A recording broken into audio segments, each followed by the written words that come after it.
Greetings everyone, my name is Fiso and I will be proceeding with the bursaries to consider applying for after choosing your relevant career. If your career is within the field of study of engineering, you should consider applying for the Anglo-American Platinum Bursary, the Acelo Milta Bursary, the BHP Bulletin Bursary, as well as the ISFAP Bursary. And if your career is within the law field of study, maybe you want to be a lawyer or an attorney, you should consider applying for the Ellen Gray Orbis Fellowship Bursary, the NUMSA Bursary, the Bowman's Gilfin Bursary, as well as the Cliff Decker Hofermer Bursary. And if your career is within the computer science and IT field of study, you should consider applying for the BBD Bursary, the Eric and Charmaine Mabuza Scholarship, the Toyota South Africa Motors Bursary, as well as the PSG Bursary.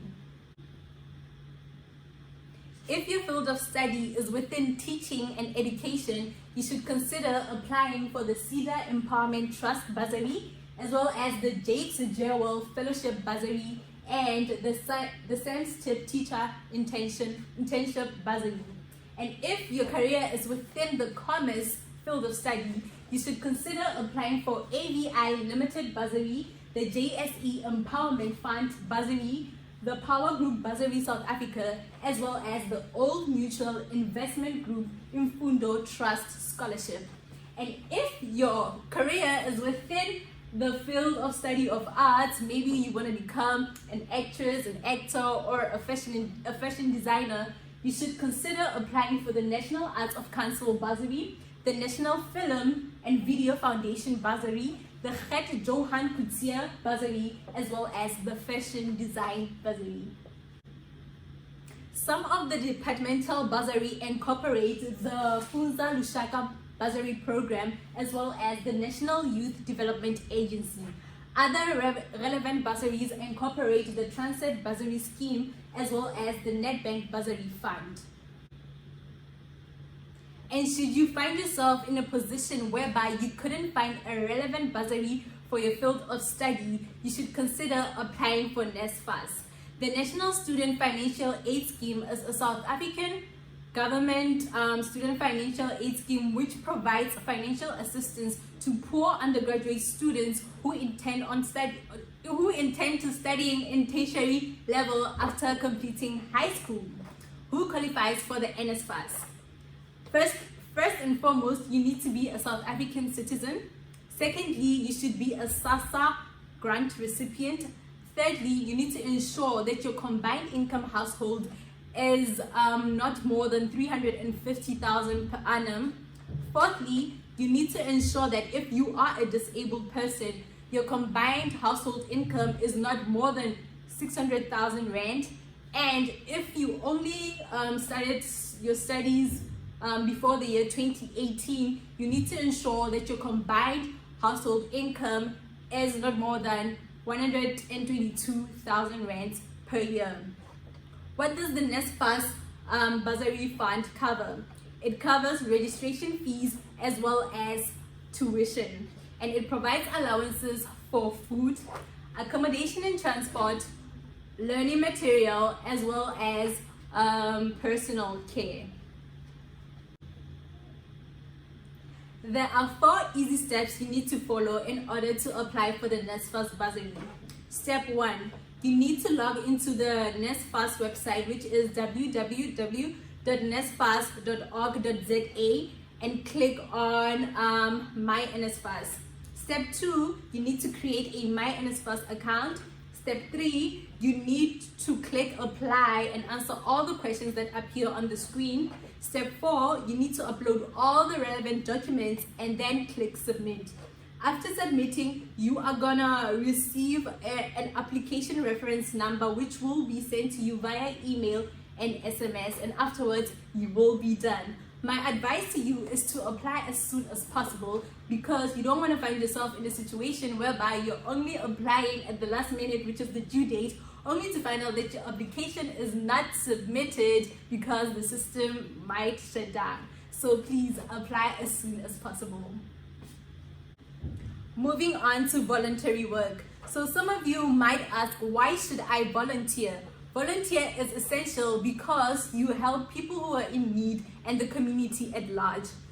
Volunteering is also good because you gain new knowledge or develop new skills, and you add on to existing knowledge and skills.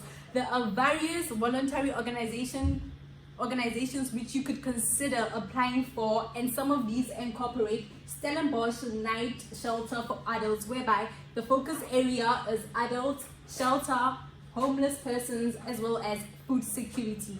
You could also consider volunteering for the Animal Welfare Society Stellenbosch, whereby the focus area is animals. So if you are into animals, this one is definitely for you.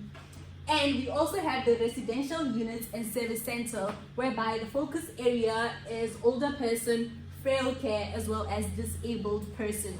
Another voluntary organization is the youth outreach, whereby the focus area is youth, children, skills development, as well as substance abuse.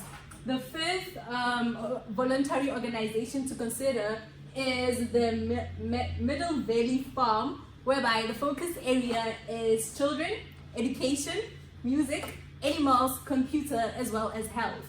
The last voluntary organization to consider volunteering for it is the Safe House Stellenbosch, whereby the focus area is abused women and children.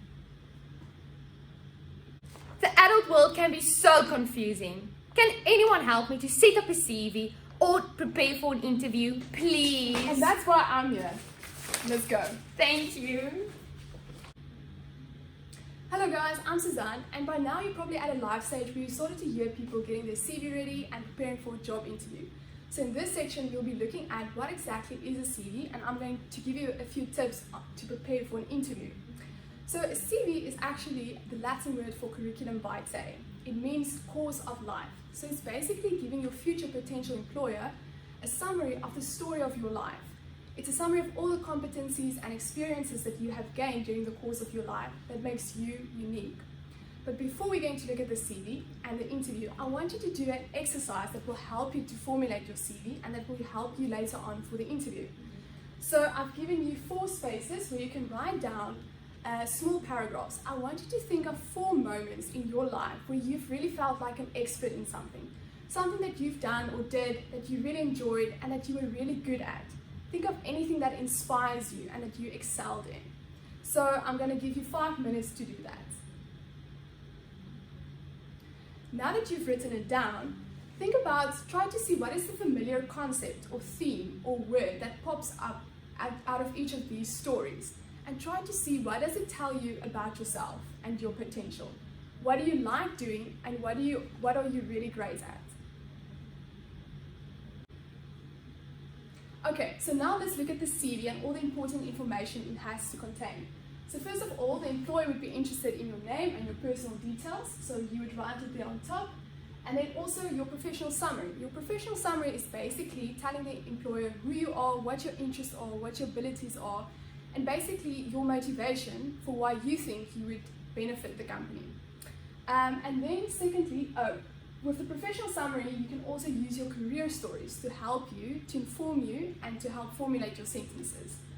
And then secondly, they'll be interested in your education. So here you can mention what school you went to, what grades you completed, and any academic achievement that you might have received.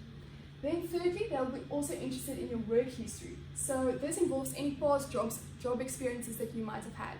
Maybe you volunteered or waited somewhere during your holidays, and so you can write down what the company is that you worked for, what exactly were your roles and responsibilities while doing the job. And remember here, try to use action words like verbs such as answer, serve, or write. For example, I was responsible for answering the telephone, so that they can have a good idea of what exactly you did. And then lastly, your skills. Formulate a short list of things that you are really good at. And remember, try to use descriptive words such as excellent at listening to other people, good at learning, proficient in both Afrikaans and English, and I'm great at arithmetic calculations. Okay, so let's look at some interview tips. Now remember, just like animals have special attributes that makes them unique and help them to thrive in the wildlife, so each of us have special characteristics that makes us unique.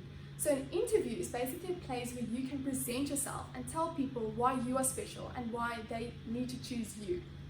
So first of all, preparation is key. This is something that you can prepare beforehand. So try to do some research on the company that you are applying for and try to find out exactly what is the type of person they are looking for to hire. And then identify your strengths. Remember, it can be very intimidating once you're in the interview, so you might forget what your strengths are. Try to formulate your strengths beforehand and try to identify what you are good at.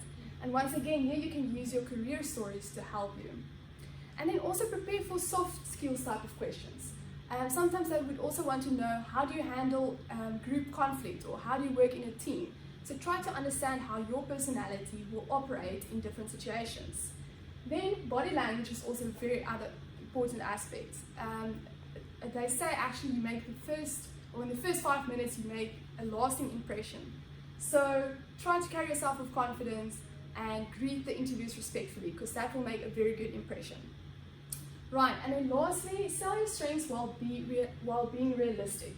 Remember, it's good to focus on your strengths, but the interviewers are also interested in your overall presentation. They want to see that you can also answer very basic and mundane questions, and they will look at if you're honest and have integrity. So remember to sell your strengths, but it's not always about the right or the best answer, but whether you have honesty and integrity.